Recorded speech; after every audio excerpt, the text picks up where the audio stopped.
ಅವರು ಗ್ರಾಮೀಣ ಭಾಗದ ಜನರಿಗೆ ಸಹಾಯ ಮಾಡಬೇಕಾದ ಕಂಪನಿಗಳು, ಗ್ರಾಮಸ್ಥರ ಜೀವವನ್ನ ಅಭಿವೃದ್ಧಿಗೊಳಿಸಬೇಕಾದ ಕಿರುಸಾಲ ಸಂಸ್ಥೆಗಳು. ಆದರೆ ಅದೇ ಕಂಪನಿಗಳು ಮಹಿಳೆಯರ ಮಾನವನ್ನ ಹರಾಜಿಗಿಟ್ಟಿವೆಯಂತೆ.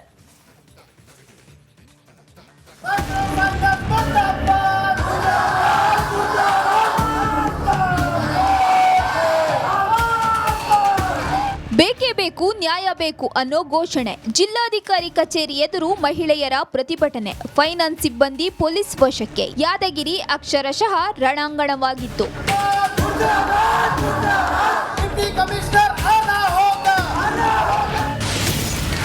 ಮೈಕ್ರೋ ಫೈನಾನ್ಸ್ ವಿರುದ್ಧ ಮಹಿಳೆಯರ ಧರಣಿ. ಯಾದಗಿರಿಯಲ್ಲಿ ಮೈಕ್ರೋ ಫೈನಾನ್ಸ್ ಕಂಪನಿಗಳು ಮಹಿಳಾ ಕಿರುಸಾಲದ ಹೆಸರಲ್ಲಿ ಹುಟ್ಟಿಕೊಂಡಿರುವ ಸಂಘಗಳು ಮಹಿಳೆಯರ ಮಾನ ಹರಾಜಿಗಿಟ್ಟಿವೆಯಂತೆ. ಇದೇ ಕಾರಣಕ್ಕೆ ಯಾದಗಿರಿ ಜಿಲ್ಲಾಧಿಕಾರಿ ಕಚೇರಿ ಎದುರು ನೂರಾರು ಮಹಿಳೆಯರು ಪ್ರತಿಭಟನೆ ನಡೆಸಿದ್ದಾರೆ. ಯಾದಗಿರಿಯ ಹಳ್ಳಿಗಳಲ್ಲಿ ಫಿನಾನ್ಸ್ ಸಿಬ್ಬಂದಿ ಒತ್ತಡ ಹೇರಿ ಜನರಿಗೆ ಸಾಲ ನೀಡ್ತಾರಂತೆ. ಬಳಿಕ ಸಾಲ ವಸೂಲಿ ನೆಪದಲ್ಲಿ ಮಹಿಳೆಯರಿಗೆ ಕಿರುಕುಳ ನೀಡ್ತಿರೋ ಆರೋಪ ಕೇಳಿಬಂದಿದೆ.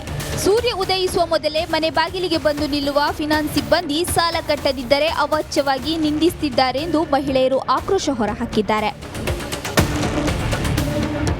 ಇಷ್ಟೇ ಅಲ್ಲ, ಕೆಲ ಮಹಿಳೆಯರಿಗೆ ಶೌಚಾಲಯಕ್ಕೂ ಬಿಡದೆ ಕಾಟ ಕೊಡ್ತಿದ್ದಾರಂತೆ. ಮೂತ್ರ ವಿಸರ್ಜನೆಗೆ ಹೋದಾಗಲೂ ಹಿಂದೆ ಬಂದು ನಿಲ್ತಾರೆ ಅಂತ ಕಿರುಸಾಲ ಸಂಘದ ವಸೂಲಿದಾರರ ವಿರುದ್ಧ ಮಹಿಳೆಯೊಬ್ಬರು ಆರೋಪಿಸಿದ್ದಾರೆ. 5 ನಿಮಿಷ ಟೈಮ್ ಕೊಡಲ್ಲ. ಮಾನದ ನಿನಗೆ ಮರದೇ ಅದ, ಬಟ್ಟೆ ತಿಂತೆ, ಅನ್ನ ಉಣತೆ.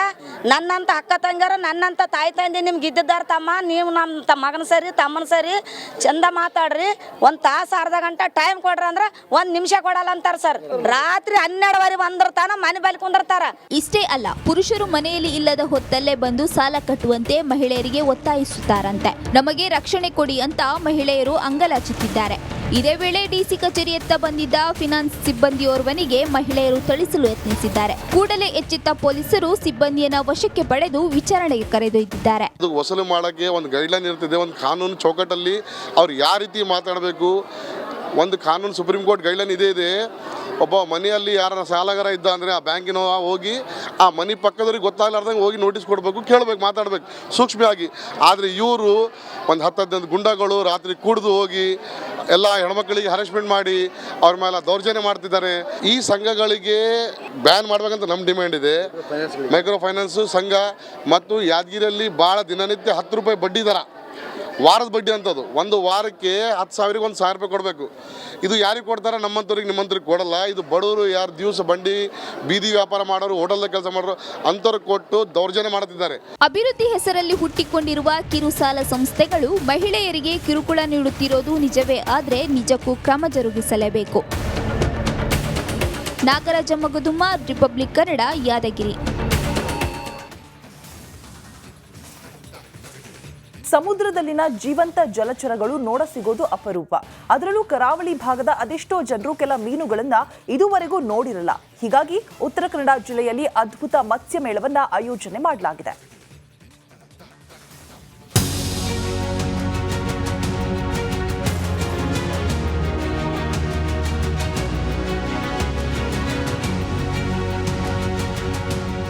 ಅಕ್ವೇರಿಯಂನಲ್ಲಿ ತರೇಹವಾರಿ ಮೀನುಗಳು, ಅಪರೂಪದ ಕಪ್ಪೆ ಚಿಪ್ಪುಗಳು, ಸಾಗರೋಪಾದಿಯಲ್ಲಿ ಆಗಮಿಸುತ್ತಿರುವ ನಾಗರಿಕರು, ಮತ್ಸ್ಯ ಮೇಳವನ್ನ ಕಣ್ತುಂಬಿಕೊಳ್ತಿರೋ ಜನರು.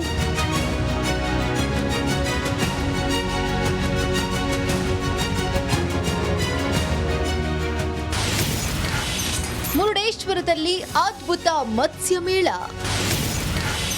ಅಪರೂಪದ ಜಲಚರ ಕಣ್ತುಂಬಿಕೊಂಡ ಜನ.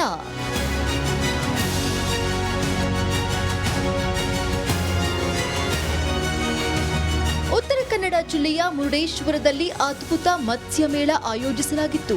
ವಿಶ್ವ ಮೀನುಗಾರಿಕಾ ದಿನಾಚರಣೆ ಅಂಗವಾಗಿ ಮೀನುಗಾರಿಕಾ ಇಲಾಖೆ ಮತ್ಸ್ಯ ಮೇಳವನ್ನ ನಡೆಸಲಾಗಿತ್ತು. ಮೇಳದಲ್ಲಿ ಅಪರೂಪದ ಜಲಚರಗಳನ್ನ ನೋಡುವ ಭಾಗ್ಯ ಒದಗಿಸಲಾಗಿತ್ತು.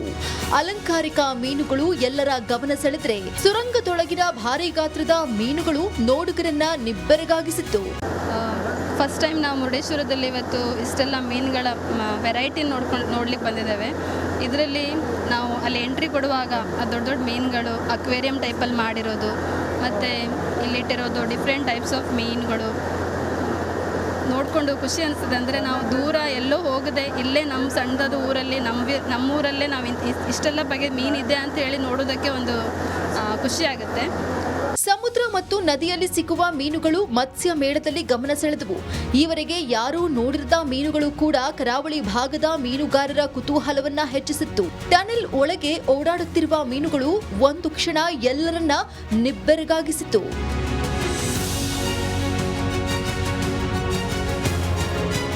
ರಾಷ್ಟ್ರೀಯ ಗ್ರಾಮೀಣ ಜೀವನೋಪಾಯ ಅಭಿಯಾನ ಉತ್ತರ ಕನ್ನಡ ಜಿಲ್ಲೆ ಸಂಜೀವಿನಿ ಮಾರ್ಟನ್ನು ಸ್ಟಾರ್ಟ್ ಮಾಡಿದ್ದೀವಿ. ಇಲ್ಲಿ ಏನು ರೆಸ್ಪಾನ್ಸ್ ಸಿಗ್ತಾ ಇದೆ ಅಂದರೆ ಎಲ್ಲ ಸಂಘದ ಮಹಿಳೆಯರು ಏನು ಉತ್ಪಾದನೆ ಮಾಡಿರ್ತಾರೆ ಆ ಉತ್ಪನ್ನಗಳಿಗೆ ಹೆಚ್ಚಿನ ರೀತಿಯಲ್ಲಿ ಜನ ಬಂದು ಅದನ್ನು ಖರೀದಿ ಮಾಡಿ ಅವರಿಗೆ ಆದಷ್ಟು ಪ್ರಮಾಣದಲ್ಲಿ ಮಾರುಕಟ್ಟೆ ವ್ಯವಸ್ಥೆನ ಮಾಡಿಕೊಟ್ಟಿದ್ದೀವಿ ಅನ್ನಿಸ್ತಿದೆ ಸರ್. ಇದು ಒಂದು ಮಾರ್ಟಿಂದ ಅವರಿಗೆ ನಿನ್ನೆ ಇರ್ಬೋದು ಇವತ್ತಿರ್ಬೋದು ತುಂಬ ಒಳ್ಳೆ ರೀತಿಯಲ್ಲಿ ರೆಸ್ಪಾನ್ಸ್ ಸಿಕ್ತು ಮತ್ತು ಅವರಿಗೆ ಲಾಭನೂ ಕೂಡ ಆಗಿದೆ. ಹಿಂದೂ ಮಹಾಸಾಗರ, ಪೆಸಿಫಿಕ್ ಸಾಗರ ಸೇರಿದಂತೆ ವಿವಿಧ ಭಾಗಗಳಲ್ಲಿ ದೊರೆತಿರುವ ಅಪರೂಪದ ಕಪ್ಪೆ ಚಿಪ್ಪುಗಳ ಪ್ರದರ್ಶನ ನಡೆಯಿತು.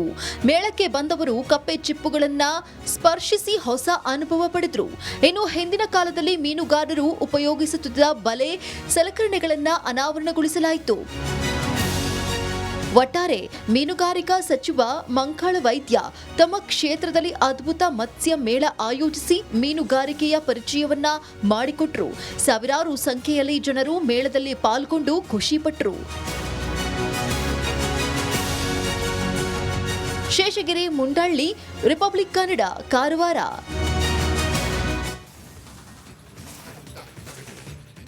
ಬಸವಣ್ಣನವರ ಕರ್ಮಭೂಮಿಯಲ್ಲಿ ಅದ್ಧೂರಿ ಅನುಭವ ಮಂಟಪ ಉತ್ಸವ ನಡೀತಾ ಇದೆ. ಈ ಉತ್ಸವಕ್ಕೆ ಬಸವಣ್ಣನ ಭಕ್ತ ದಂಡೆ ಆಗಮಿಸ್ತಾ ಇದೆ.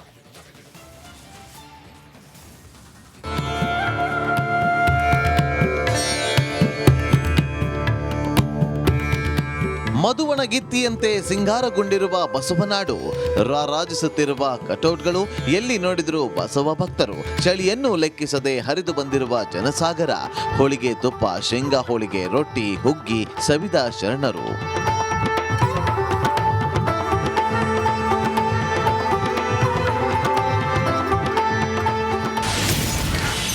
ನಲವತ್ತೈದನೇ ಅನುಭವ ಮಂಟಪ ಉತ್ಸವ. ಉತ್ಸವದಲ್ಲಿ ಬಸವ ಭಕ್ತರ ಸಾಗರ.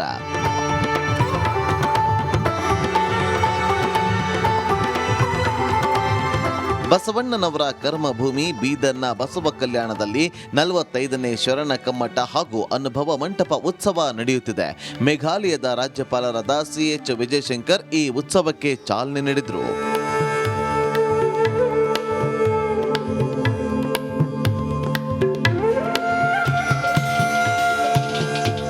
ಇನ್ನು ಈ ಉತ್ಸವಕ್ಕೆ ಕೇವಲ ರಾಜ್ಯ ಮಾತ್ರವಲ್ಲದೆ ನೆರೆಯ ತೆಲಂಗಾಣ, ಮಹಾರಾಷ್ಟ್ರ ಸೇರಿ ಸಹಸ್ರಾರು ಸಂಖ್ಯೆಯಲ್ಲಿ ಬಸವ ಭಕ್ತರು ಆಗಮಿಸಿದ್ದಾರೆ. ಗದಗದ ಡಾಕ್ಟರ್ ತೋಂಟದ ಸಿದ್ದರಾಮ ಮಹಾಸ್ವಾಮಿಗಳು, ಅನುಭವ ಮಂಟಪದ ಅಧ್ಯಕ್ಷ ಡಾಕ್ಟರ್ ಬಸವಲಿಂಗಪಟ್ಟದೇವರು ಸೇರಿದಂತೆ ನೂರಾರು ಮಠಾಧೀಶರು ಭಾಗಿಯಾಗಿದ್ದರು.